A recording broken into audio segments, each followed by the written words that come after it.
အားလုံးပဲမင်္ဂလာပါဘဝမှာတစ်ခုခုကိုပြောင်းလဲခြင်းစိတ်ဒါကလူတိုင်းဒီပိုင်းကြုံဖူးကြမှာပါ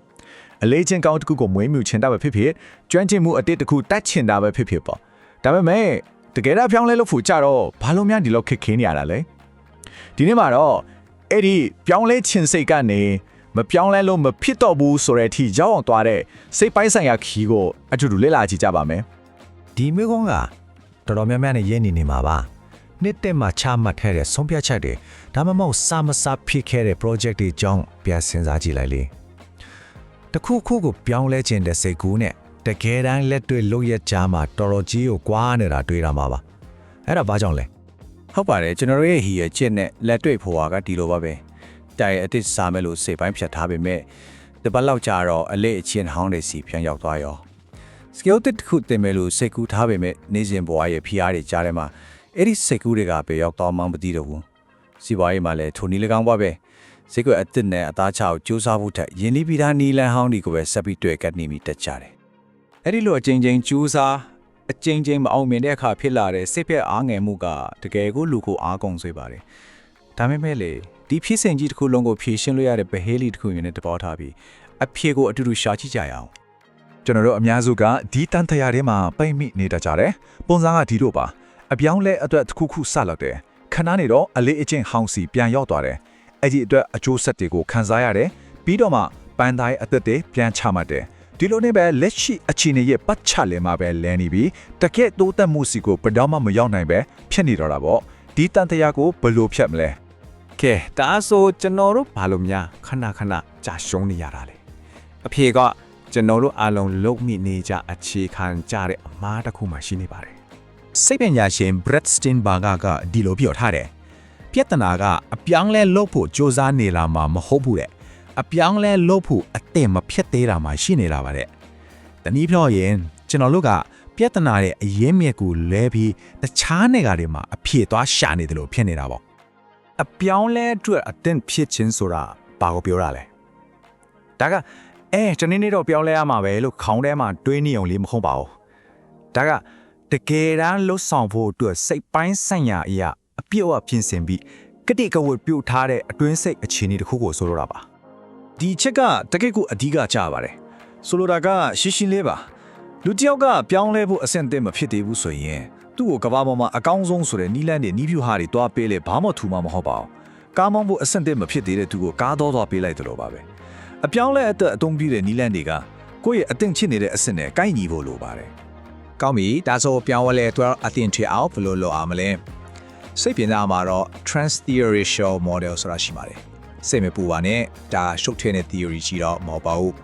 ကိုယ့်ရဲ့ပြောင်းလဲခရီးမှာဘယ်နာရောက်နေပြီလဲဆိုတာပြပေးမယ်လမ်းပြမြင်ဖို့လေးတစ်ခုလိုပါမယ်ဒီ model မှာစင်ကားဆင့်ရှိပါတယ်ပထမဆင့်ကတော့ pre-contemplation ပေါ့ဒီအဆင့်မှာကပြဿနာရှိမှန်းတော့ကိုမတည်သေးဘူးဒုတိယအဆင့် contemplation မှာတော့အကျိုးဆက်တွေစတွေ့လာပြီပြောင်းလဲဖို့စဉ်းစားလာပြီဒါပေမဲ့စိတ်ကတွေးရဖြစ်နေတော့ပဲတတိယအဆင့် preparation မှာတော့ပြောင်းလဲခြင်းတယ်ဆိုတဲ့စိတ်ကမပြောင်းလဲလို့မဖြစ်တော့ဘူးဆိုတဲ့အထိပြင်းထန်လာပြီးအစီအစဉ်တွေစဆွဲပါပြီစတုထက်ကတော့ action အဆင့်တကယ်တက်ကြွအကောင်းတွေဖော်တဲ့အဆင့်ပေါ့နောက်ဆုံး maintenance အဆင့်ကတော့ရလာတဲ့အလေးချင်းအထစ်ကိုပျောက်မသွားအောင်ထိန်းသိမ်းရတဲ့အဆင့်ပါကိုကအခုပဲအဆင့်မှရှိနေလဲဆိုတော့သုံးသတိဖို့အရေးကြီးပါတယ်ကဲစဉ်းစားနေတဲ့အဆင့်နဲ့တကယ်လုပ်တဲ့အဆင့်ကိုဘယ်အရာကတွန်းပို့ပေးလိုက်တာလဲ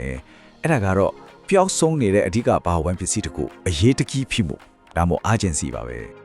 ပြောင်းလဲခြင်းတာနဲ့ပြောင်းလဲဖို့လိုအပ်တာဆိုတာကကဘာနဲ့ချီပြီးကွာပါတယ်ပြောင်းလဲခြင်းစိတ်သက်ကတနည်းနည်းတော့လိုရမှာပေါ့ဆိုတဲ့သူမျိုးပါအရေးတကြီးမချစ်သေးဘူး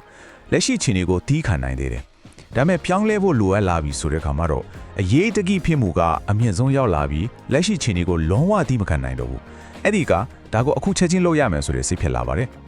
်အရေးတကြီးဖြစ်မှုကနောက်ကျသွားတဲ့အခါဘာတွေဖြစ်တတ်လဲဆိုတာကိုတကယ်ဖြစ်ရမှန်ဥပမာလေးတစ်ခုနဲ့ကြည့်ကြည့်ရအောင်ဒါကတော့အတိုးနှုံကုန်တွေရဲ့ဖြစ်ရလေးတစ်ခုပါအစပိုင်းမှာတော့ဈေးကွက်ကအရန်ကောင်းနေတော့ကုန်တွေကအရေးစစ်စစ်ပဲတက်တောင်တတာဖြစ်နေခဲ့ကြတယ်ဒါပေမဲ့အခြေအနေတွေကပြောင်းသွားတော့ဘိုးဘန်တွေကမူဝါဒပြောင်းလိုက်တဲ့အခါအခွင့်အလမ်းတွေခြောက်ခမ်းသွားတယ်သူတို့ကအခြေအနေတက်နဲ့လိုက်လျောညီထွေဖြစ်အောင်ချက်ချင်းမလုပ်ပဲတနေ့နှစ်နှစ်လောက်စောင့်နေခဲ့ကြတယ်နောက်ဆုံးမှပြောင်းလဲဖို့လိုအပ်မှန်တကယ်တိလာတဲ့အချိန်မှာတော့အချိန်နှောင်းသွားခဲ့ပါပြီသူတို့ရဲ့ဈေးကွက်တန်ဖိုးကတိတိတာတာကျဆင်းသွားခဲ့ပြီလေဒီဖြစ်ရကနေဘာကိုတွေ့ရလဲဆိုတော့အပြောင်းလဲရဲ့အကြီးမားဆုံးအတားအဆီဟာတတောင်းတတားရှိနေခြင်း comfort zone ထဲမှာနေရတာပါပဲ comfort ကလိုအပ်တဲ့အပြောင်းလဲလေလုပ်ဖို့အဟန့်အတားဖြစ်စေတဲ့အကြီးမားဆုံးရန်သူပါဘာမှမပျက်စီးသေးတာကိုဘာလို့ပြင်ရမှာလဲဆိုတဲ့အကျွေးမျိုးကကျွန်တော်တို့ကိုနောက်ကျကြံနေစေနိုင်ပါတယ်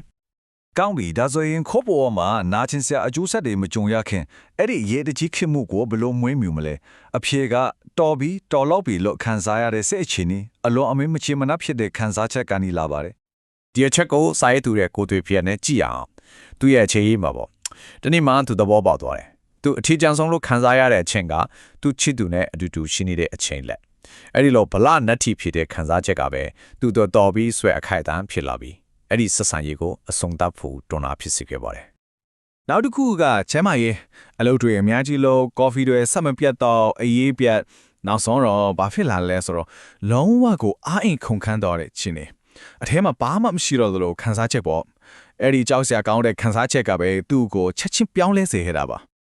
ဒီတော့ဒီတော်ဘီလို့ခံစားရတဲ့အဖြစ်ဖြစ်တွေကဘာကိုပြနေလဲဆိုတော့အကျိုးဆက်တွေရဲ့အနာကျင်မှုကိုစိတ်ထဲမှာတကယ်တမ်းနက်နက်ရှိုင်းခံစားမိတဲ့အခါအဲ့ဒီမှာတကယ်အရေးကြီးဖြစ်မှုကပေါက်ဖွာလာတာပါပဲ